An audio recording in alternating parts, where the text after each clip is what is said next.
Kenapa dia dulu yang pergi? Kenapa bukan aku dulu yang pergi? Contohnya macam tu. Macam dia ready kalau pergi dulu.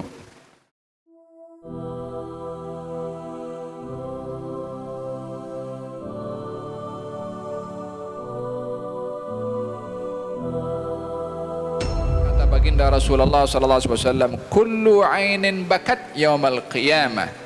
Setiap mata nanti di hari kiamat akan menangis, illa ainan, kecuali dua mata. Yang pertama, ainun batat fi sabilillah, mata yang berjaga malam di jalan Allah Subhanahu wa taala. Kepada mereka yang berjihad di jalan Allah, jaga malam situasi keadaan.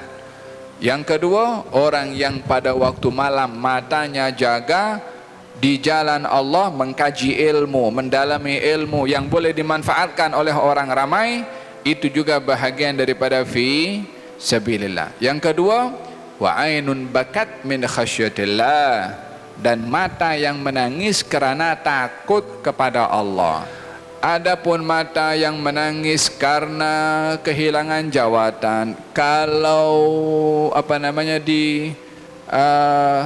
berhentikan daripada tugasan atau hilang barang, tangisan itu tangisan yang biasa, tak ada nilainya. Faham dong?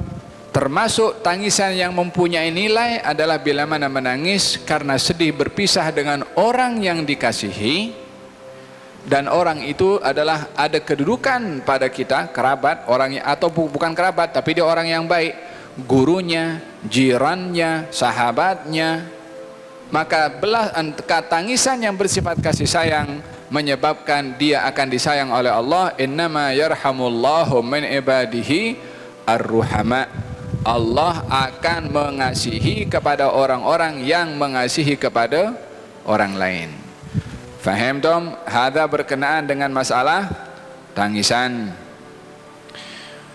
Oleh hadza ketika Nabi SAW menangis, cucunya meninggal dunia, putrinya pun meninggal dunia, di masa hidupnya beliau menangis.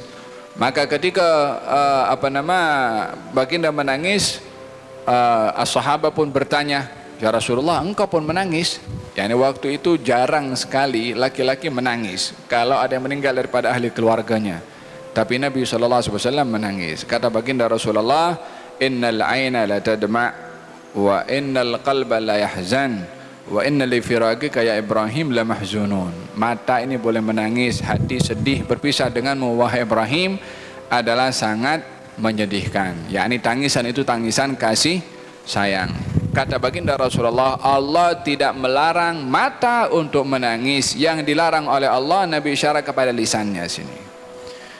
Apa maksudnya? Kalau menangis mengeluarkan kata-kata yang tidak ridha dengan ketentuan Allah Subhanahu wa taala.